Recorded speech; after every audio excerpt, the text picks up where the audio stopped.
Hello student, I am Samiksha Juneja and I'll teach you accounts for the class 11. हम accounts का first chapter पढ़ेंगे जो कि theory subject है, that is meaning and objective of accounting.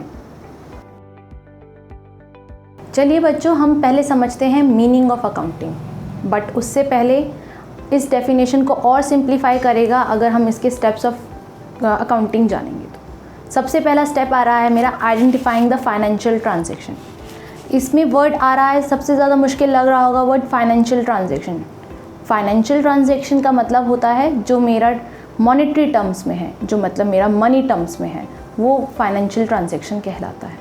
Identifying का मतलब ढूंढना, जो भी मेरा डाटा है अगर मैं उसमें से अपना फाइनेंशियल ट्रांजैक्शन ढूंढ लेती हूँ तो वो डाटा मेरा लिखा जाएगा। सेकेंड पॉइंट है इसका measuring the identified transaction in terms of money.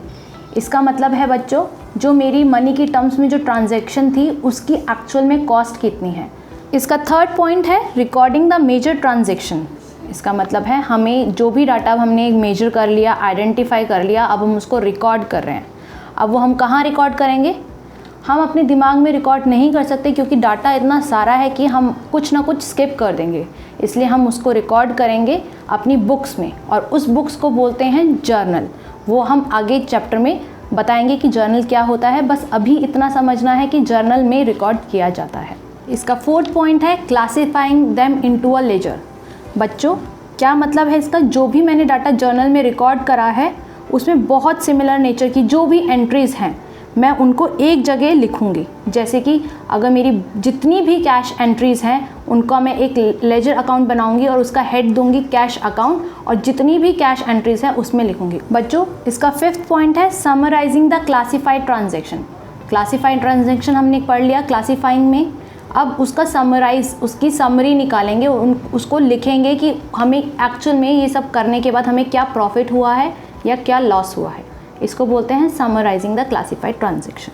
बच्चों इसका सिक्स्थ पॉइंट है analysing and interpreting the summarise result. इसका मतलब है हम एनालाइज करें कि हमारा फ्यूचर में क्या प्रॉफिट हो सकता है या क्या लॉस हो सकता है। जो भी हमने एंट्रीज़ करी हैं, हमने कितनी परचेज़ करी हैं या कितनी सेल करी हैं, इससे हमें क्या प्रॉफिट होगा या क्या लॉस होगा, और हम उसको इंटरप्रिटेट करें कि अगर हमारा इतना प्रॉफिट है तो हम इसको और प्रॉफिट कैसे बढ़ा सकते हैं, या अगर हमारा लॉस आ रहा है तो हम उसको कैसे प्रॉफिट में कन्वर्ट कर सकते हैं। बच्चों इसका सेवेंथ पॉइंट है communicating the result to parties interested in them. इसका मतलब है जो भी मेरा प्रॉफिट निकला या जो भी मेरा लॉस निकला वो मैंने कम्युनिकेट करना है उन पार्टीज़ को जो भी पार्टीज़ इंटरेस्टेड है मेरे अकाउंट्स जानने में। मेरे अकाउंट्स जानने में कौन कौन इंटरेस्टेड है? यस, ओनर, मैनेजमेंट, ताकि वो डिसीजन ले सके, पार्टीज़ जो भी इन्वेस्टर्स, बैंक, ये सब मेरे अकाउंट्स जानने में इंटरेस्टेड होते हैं, इसलिए हम उनको कम्युनिकेट करते हैं। अब हम बच्चों जानेंगे कि what is the meaning of accounting और what is the definition of accounting. Definition of accounting is the art of recording. बच्चों ज़रा ध्यान से सुनना, recording, classifying and summarising in a significant manner and in terms of money, transaction and events which are in part at least of a financial character and interpreting the result thereof।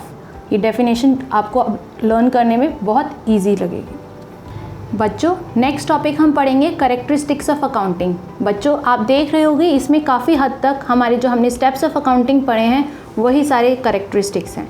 एक point जो है वो रह गया है इसमें, accounting is an art as well as science. बच्चों मैं समझाती हूँ, अकाउंटिंग एक आर्ट है साथ ही साथ साइंस है। क्या रीज़न है उसका? अकाउंटिंग एक आर्ट है क्योंकि उसमें कुछ टेक्निक्स लगती हैं जो मैं अपने प्री डिटरमाइंड ऑब्जेक्ट है वो उनको अटेन कर सकूँ। उसी तरीके से अकाउंटिंग एक साइंस है क्योंकि उसमें कुछ सर्टिफाइड प्रिंसिपल यूज़ होते हैं। बच्चों नेक्स्ट टॉपिक हम पढ़ेंगे ऑब्जेक्टिव्स ऑफ अकाउंटिंग। इसका पहला पॉइंट है to keep systematic record of business transaction. इसका मतलब होता है बच्चों कि हम अपना जो रिकॉर्ड रख रहे हैं वो कंप्लीट रिकॉर्ड रखें ताकि हमें कोई उसमें ओमिशन या फ्रॉड ना हो सके। उसमें गलती, ओमिशन का मतलब होता है गलती, या फ्रॉड का मतलब होता है कुछ धोखाधड़ी ना हो सके। बच्चों इसका सेकंड पॉइंट है to calculate profit and loss.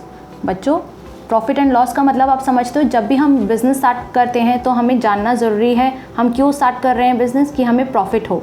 उसी तरीके से हमें बिज़नेस अगर कर रहे हैं तो हमें कितना प्रॉफिट है या कितना लॉस हो रहा है वो जानना ज़रूरी है, और वो हम जान सकते हैं अपने trading and profit and loss account से। वो आपको मैं फ्यूचर में बताऊंगी कि इसको कैसे बनाते हैं और कैसे करते हैं, ये हमारा आगे फ्यूचर का चैप्टर है। बच्चों, इसका थर्ड पॉइंट है to know the exact reason leading to net profit and net loss. जो भी मेरा प्रॉफिट या जो भी मेरा लॉस निकला है, मैं क्या लीड कर रही हूँ। मेरा पिछले साल का प्रॉफिट अगर 50,000 था, क्या मैं इस साल 50,000 से ज़्यादा कमा पाई हूँ। लीड करना इसका मतलब है हम कंपेयर कर रहे हैं। बच्चों, फोर्थ पॉइंट है इसका to ascertain the financial position of the business. बच्चों, यहाँ पे फाइनेंशियल पोजीशन का मतलब होता है बैलेंस शीट। बैलेंस शीट आप फ्यूचर में पढ़ोगे क्या होता है, बस इतना समझ लेना। फाइनेंशियल पोजीशन का मतलब होता है बैलेंस शीट, और बैलेंस शीट में दो चीज़ें आती हैं, एक आती है asset one side and liabilities on the other hand. बच्चों, इसका फिफ्थ पॉइंट है to prevent and detect error and frauds. बच्चों, मैंने फर्स्ट पॉइंट में समझाया था आपको to keep systematic record of business transaction. वहाँ पे हमने पढ़ा था जब हम अपने डाटा को कंप्लीट करेंगे तो हमारे ओमिशन और हमारे फ्रॉड होने के चांसेस कम होंगे। उसी तरीके से हम अपनी अकाउंट्स में अगर कोई पहचान सकते हैं कि हमारा कोई एरर हो गया है या कोई ओमिशन हो गया या हमारा कोई फ्रॉड है, तो हम उसको ईजिली पहचान सकते हैं। बच्चों, ये हमारा लास्ट पॉइंट है to provide information to various parties. बच्चों, ये वही पॉइंट है जहाँ हमने कम्युनिकेटिंग पढ़ा था। कम्युनिकेट करना, जिसको भी हमारे अकाउंट्स के बारे में इंफॉर्मेशन लेनी है या जाननी है, बट उतनी ही जितनी उसकी रिक्वायरमेंट है। जैसे कि ओनर को क्या क्या चीज़ें पता होनी चाहिए, net profit, net loss, purchases, sale हमारा जानना ज़रूरी है। उसी तरीके से बच्चों, हमें कम्युनिकेट करना है उन लोगों को जो भी हमारे अकाउंट्स के बारे में जानने में इंटरेस्टेड है, बट लिमिटेड इंफॉर्मेशन उनको प्रोवाइड करनी है।